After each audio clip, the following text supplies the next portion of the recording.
What if the key to tackling burnout, inspiring your team, and setting students up for lifelong success wasn't another complicated strategy, but something simple and powerful?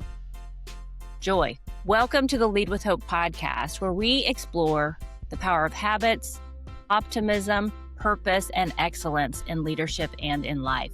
Today, we're talking to a superintendent who has made this concept of joy actionable in the educational setting. Before we get started, I want to thank our legacy partner, Craig Williams, founder of Conversary. At Spark Hope, we believe story matters because story shapes how we lead, how we connect, and how we show up in the world. Conversary helps authors and leaders bring clarity to their story and confidence to their voice so that their brand truly reflects who they are. You can learn more about their work by visiting the link in today's show notes or on the Spark Hope website. Thank you, Conversary, for supporting the Lead with Hope podcast. We're joined by George Philhower, a superintendent dedicated to transforming school culture by focusing on Eastern Hancock's 4 promises: joy, connection, growth, and success. We're going to dive into an incredible initiative that he started called Joy Jam. It's a conference recognized for inspiring educators with a focus on fun. So get ready to discover how leading with joy is the ultimate strategy for hope-fueled excellence. George, tell the listeners who you are. Sure. Thank you so much for having me. So I'm George Philhower. I'm the superintendent at Eastern Hancock Schools, which is just east of Indianapolis. And if you've ever driven from Indianapolis to Ohio on Interstate 70, you can literally see our school right from the interstate. But we're rural enough that you can't get there from that same interstate. So I think lots of people are probably familiar with those kinds of places. Yeah. 1,200 kids. We are the last rural school that you get to on that I-70 corridor coming to Indianapolis before you get to the big suburban schools. So I grew up in East Central Indiana. I did my undergrad in Milwaukee for 4 years at Cardinal Stritch University, which is a small NAIA school. I went there because every kid, when they're 17 in Indiana, thinks that they should play basketball in college. That was a wonderful experience for me. But outside of that, I've been in Indiana my whole life. I started my career as a special education teacher, and then it ended up in an administrative role. And next thing you know, you blink your eyes and you're a superintendent. And right. This is my 7th year, finishing up my 7th year of being a superintendent. 5 of those have been at Eastern Hancock, and it's been a wonderful experience. George, I didn't know that you started out as a special education teacher. Yeah, I started in a self-contained classroom for kids that, behavior was a challenge for, and that was kind of my area of interest. And then I worked at a residential children's home for a bit as well. And was the special education teacher there. I actually worked at that same residential children's home. It's called the Indiana Soldiers and Sailors Children's Home. It's no longer in operation right now, but it was a state-run facility. I worked there through my undergrad as well, through the summers, and kind of where I fell in love with. I kind of always knew that I wanted to be a teacher, but it's kind of where I fell in love with the idea. I started out as a school social worker, and I remember for school social workers, we have to do an internship, a year-long internship. And I remember my first experience in a special education, self-contained behavior classroom. I walked into that classroom and there were 2 boys that I'll never forget. And there was one day early on where one of those boys had a complete meltdown, and he was throwing chairs and he was yelling and cursing and screaming. And I think about that story and that student, and I just have to wonder where he's at today, and you think about that, George. Look at all of the students that you have impacted through your career, going from special education teacher to superintendent, and now your focus is kind of pivoted. It's pivoted, not that the focus isn't on the students, but right now as a superintendent, you have a lot of influence in helping the adults to show up for those same kinds of kids in their roles.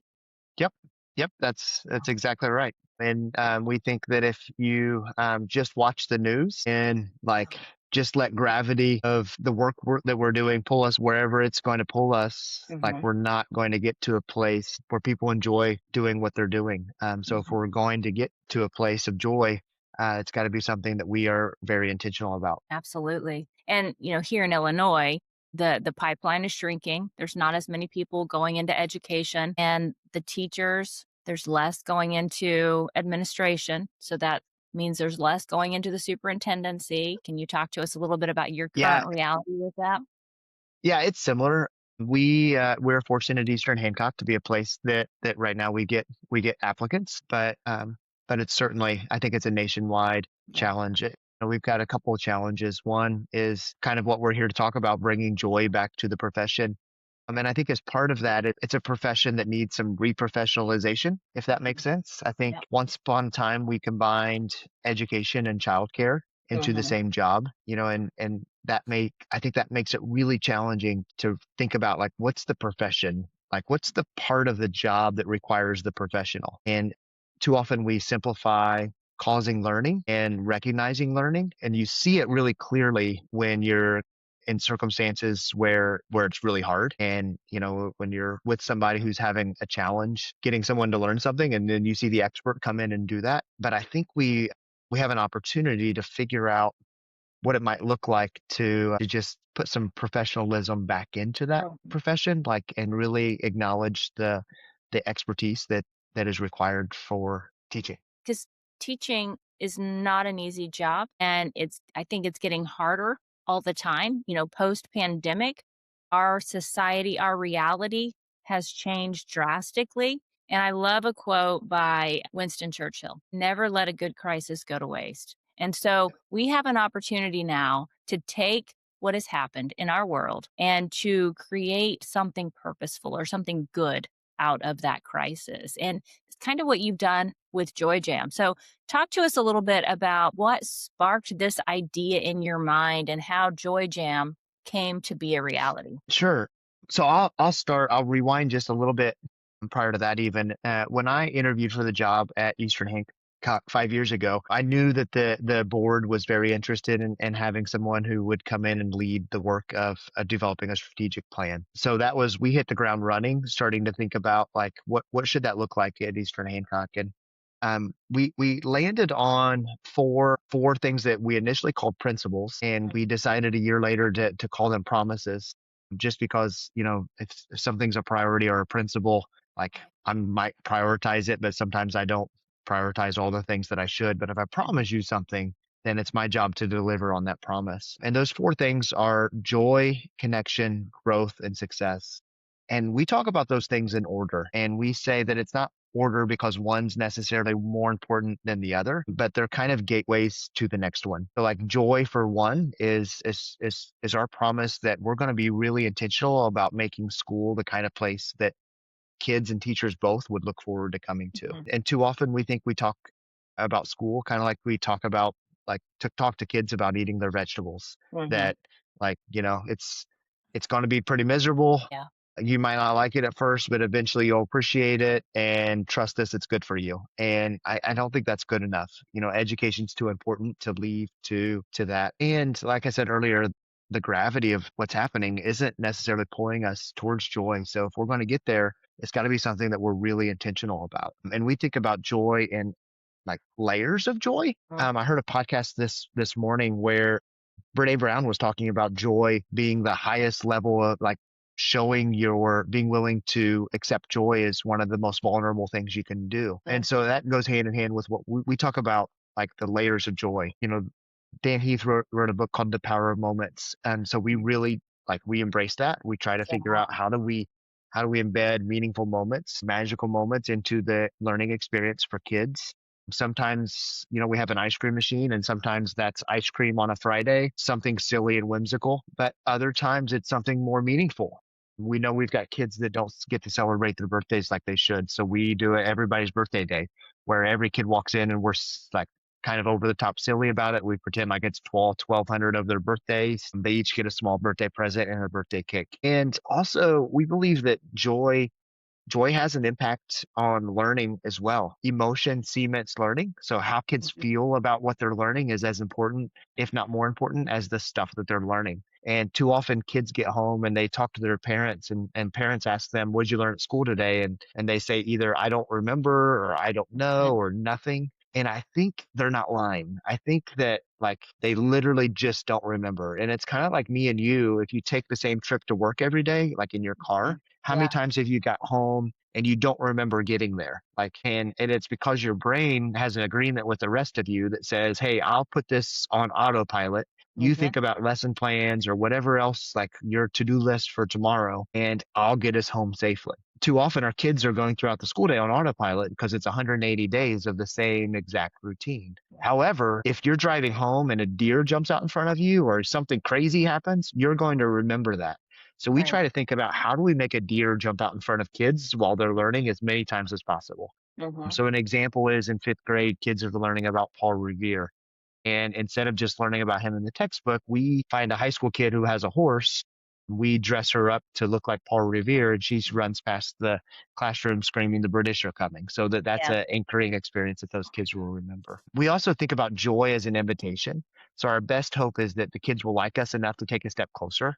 And if they Hmm. take a step closer, they'll find the more meaningful pieces of joy.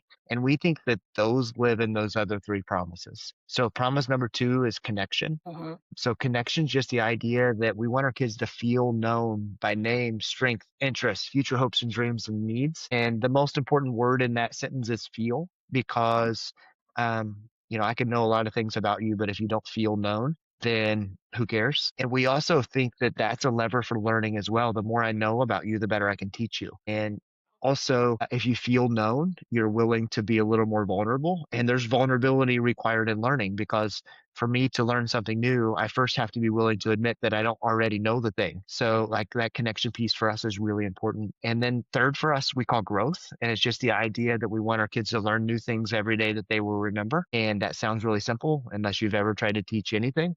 Right. And like we know that our kids are spending lots of time at school traditionally learning about stuff they already know. And so we want them learning new things every day.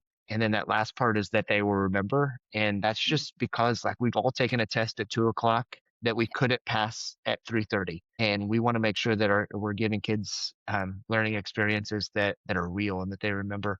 And then Hmm. promise number four, we call success.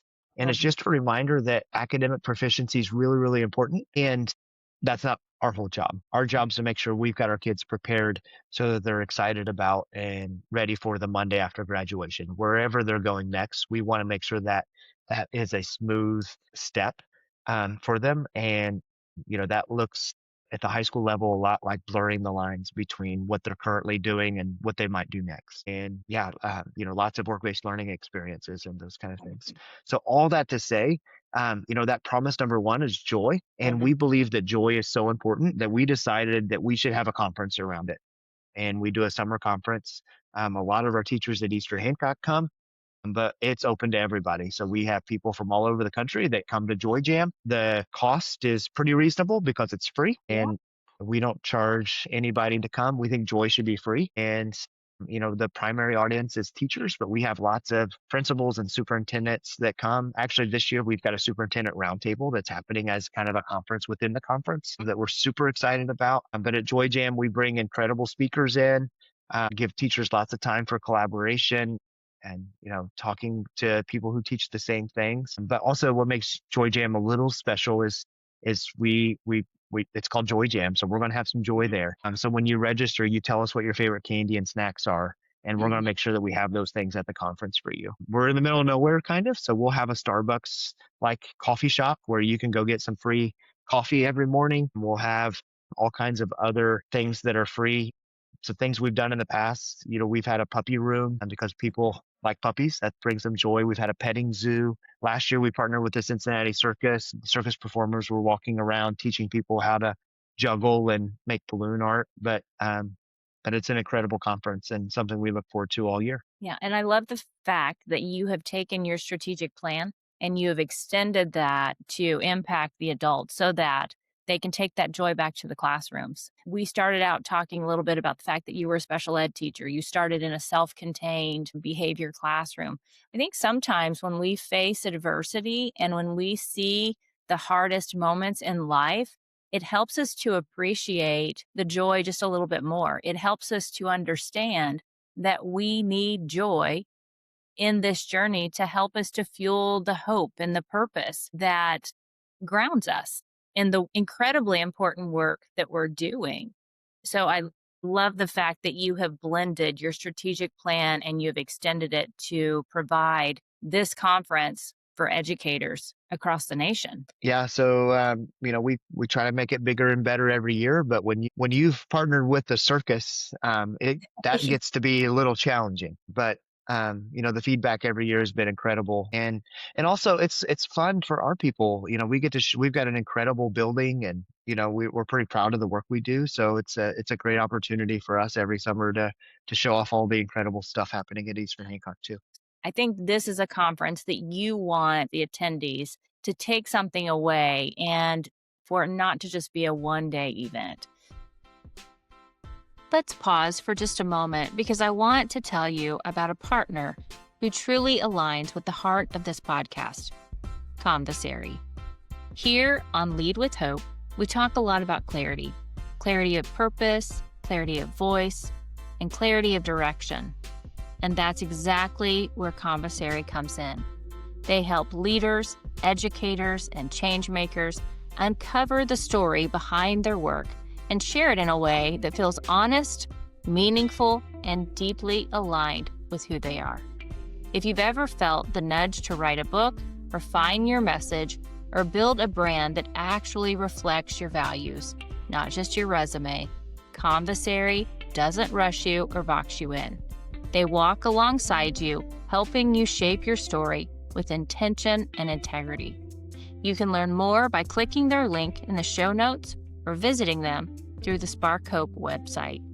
A big thank you to Craig Williams at Conversary for being a legacy sponsor of this podcast and for investing in stories that matter. Because when we share our stories with clarity and hope, real change happens.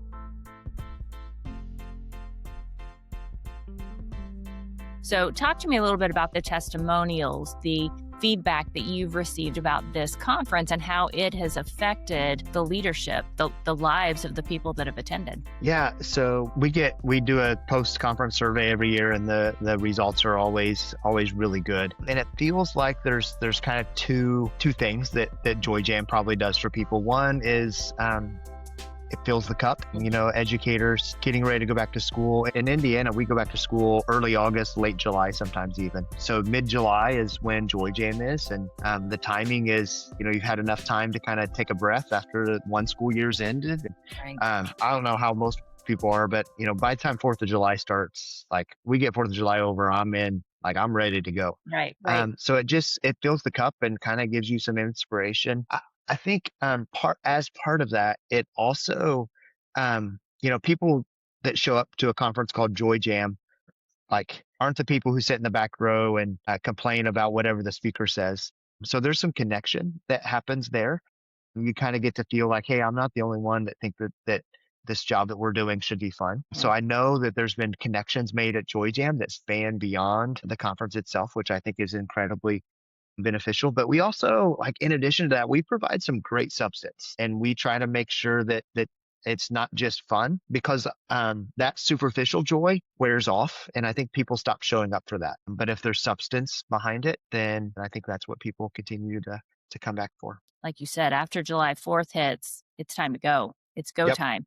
And so that I love the timing of this. Mid-July is a good opportunity to start filling those cups and allow the people to get in that mindset, because everything starts in our mind. So get in that mindset that this year is going to be a joyful year. It's going to be a year where that's the intention that you're setting by coming to Joy Jam. So that's amazing, George. Now, when you think about setbacks and failures, we've all had them. And like I said before, sometimes they fuel this purpose and this passion that we have in education. But when you think about your setbacks or your failures, is there something that you could share with us, with the audience today, to shed some light on how you've used that as fuel rather than allowing it to diminish your hope and your joy? Yeah. I think a couple things. One is that, like, I think my job as the leader of an organization is to make everybody feel safe to not be perfect all the time. Because if we feel like we've got to be right all the time, it kind of comes back to that promise of growth that we were talking about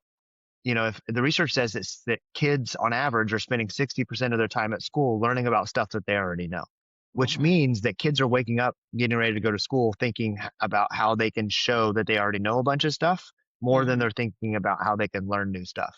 And so we've created this atmosphere where it's not, sometimes it doesn't feel safe to admit that you don't already know, and learning and growing requires mistakes. And I think the same is true in the classroom. And you know, with our staff, one thing that we've did 5 years ago was we changed our teacher evaluation model, because if I walk into a classroom, the teacher is going to be doing the version of the kid who's showing up to prove that they already know the thing, right? Right. Like if I'm sitting in the classroom, like they're doing the easy lesson that, especially if it's announced and it's a performance and it's not fair to the teacher. And Mm. it's certainly not one where like they can be vulnerable enough to like to talk about what they'd really need to get better at.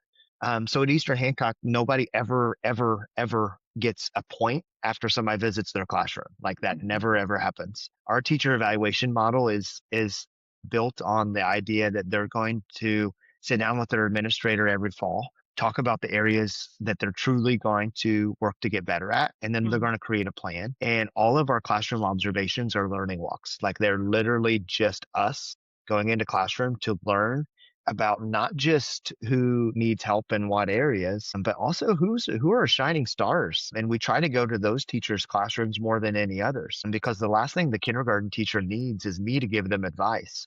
The kindergarten teacher that needs help needs me to know who's strong in this so that I can put those two people together. Absolutely. So I think those like that those failures and mistakes are like part of our job is to create the conditions from the top that makes it feel safe for teachers to be comfortable taking risks Mhm. and try things that maybe make them a little bit uncomfortable.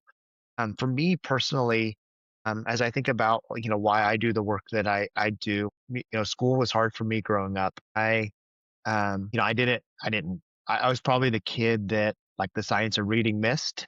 I was Mhm. in that generation, maybe. We probably have some dyslexia, like undiagnosed.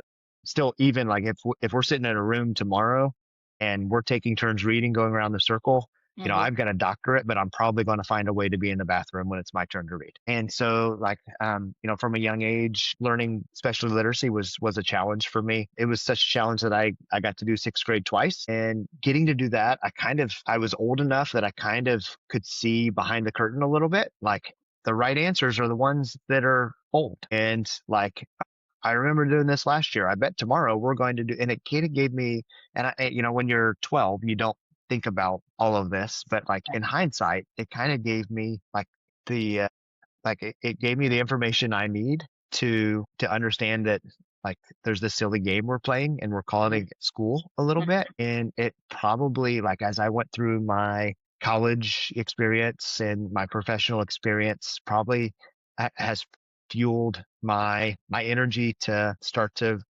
help to hopefully rethink how we do it so that every kid wakes up excited to go to school and truly believes that they're going to a school that is designed just for them. We're perfectly positioned to help the person that we once were. And so, as that sixth grade student who is repeating the grade, that tells me what your fuel is to help students have a different experience. But is there an adversity that you can point to, or maybe an experience, a failure, whatever you want to call it, that fuels your passion for the teacher, for the administrator to bring joy into their job? Yeah, I think that probably comes from just more the idea that, I think joy is contagious. And if we want that Mhm. for kids, like it's impossible to Yeah.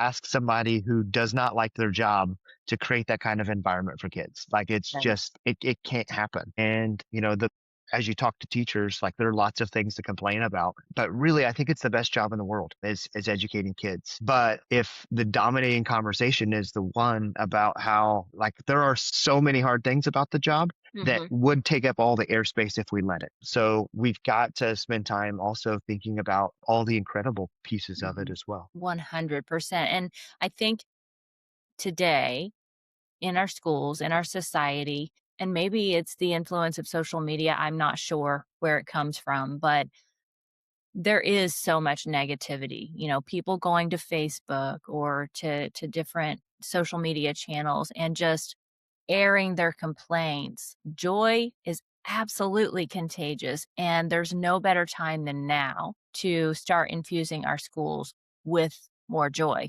So when you think about the joy that's happening in your schools, is there a strategy that you might be able to give our listeners on how do you share that contagious ingredient of joy with your community? Well, attend Joy Jam would help you get started, maybe. Yes, yes. Yeah, I don't know. I think one thing that I think about myself is just like how I view the world. I heard, and probably it's newer to me than it is everybody else, but I heard a speaker talk about the idea that if you, um, she had us look around the room and look for all the things that were orange around the room, right? And then she had us shut our eyes and then tell us like what were the things that you saw that were blue. And the Mhm, thing is, like we didn't remember the blue stuff because we were looking for orange stuff. And I mhm, think the same is true for joy and good. Like if we're spending all of our time thinking about the things that are wrong and are bad and should be better, then we should, like, that's all we're going to see. Dan Heath has a video where he talks about his book, The Power of Moments. And he talks about that our job's not to just, send out a survey, find all the problems and fix them. That the best we can do with that is he talks about, like, he uses the word whelm, like, and he shows a picture of a smiley face with just a flat, like it's not smiling, it's not frowning. That mhm. that if that's your strategy, that's the best you can do. But like our job's better than that. Like I don't want people showing up to school just whelmed. So it's got to be something that you do on purpose. Like as you're thinking about like how do you make people smile and how do you create those meaningful moments? I think it requires some intentionality and a bit of discipline. Yeah, absolutely. And you talked about earlier the fact that sometimes we go through life on autopilot. I talk about that in my work and whenever I share about hope fueled leadership. And for me, one of the superpowers is self-reflection, self-awareness, getting to know who you are, what makes you tick, your blind spots, your motivations, your desires. I mean, for leaders, if you're on autopilot, one of the red flags is when's the last time you really thought about who you are and you really thought about what you want in your career, in your life, in your leadership. We've got to make that intentional decision to shift out of autopilot. And then we have to direct our energy and focus and act. They call it the reticular activating system in our brain. And what we focus on is what we grow. Our brains are wired for safety. And so oftentimes when we fill in the blank, we are trying to protect ourselves against something. But if we have that intentional focus and we're looking for more joy and we're cultivating more joy in our lives, we're going to find it. In my book, Lead with Hope, I share that I do the one word by John Gordon every year.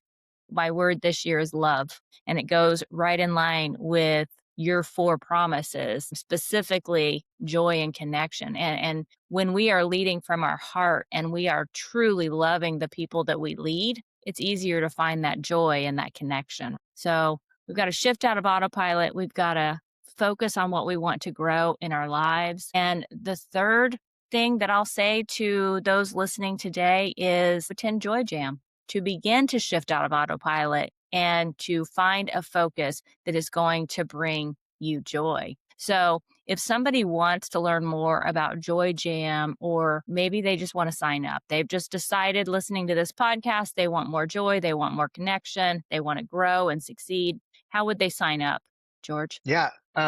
So they can find us pretty easy online. We're pretty Googleable. If they just Google Joy Jam 2026, and we should pop right up as that first link. If not, there's not too many Georges around, and there's certainly not very many George Philhowers. So they can find me pretty easy, and I'm happy to point them in the right direction. Going to be a great conference this year, and I look forward to attending myself. So, George, the last question that I like to ask my guests, it's an important one to me because I do think that we live in a world where there's a lot of people that are stretched thin, they're overwhelmed, they're burnt out, they're having a hard time finding hope. So, for you, What's giving you hope in the world right now? I think when I talk to kids, it gives me lots of hope. My Mhm. favorite meeting that I have every month is a student advisory council meeting.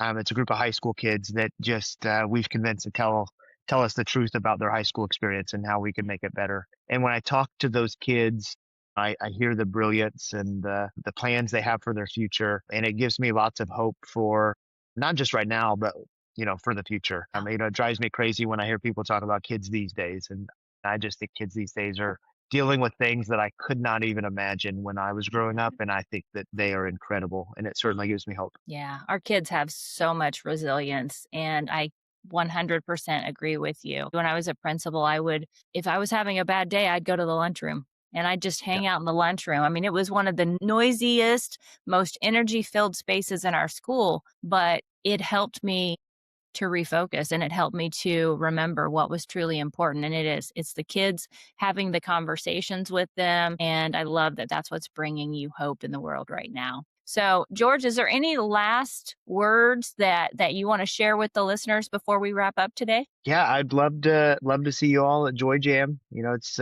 mid-July. It's a great time to be in East Central Indiana.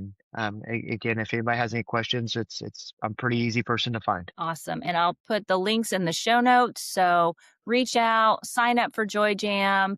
And George, thank you today for this conversation. It has really helped us to remember what is important. And so, again, thank you. And I hope we can stay connected. Yep, me too. That's a wrap for today's episode of Lead with Hope. Remember, the world needs your leadership, and change starts with you. Fuel your life with hope, embrace your purpose, and shine your light for others. If this episode inspired you, I'd be so grateful if you could take a moment to give us a 5-star rating and share it. Every review helps spread hope and empowers more leaders to rise. Thanks for listening, and until next time, keep leading with hope.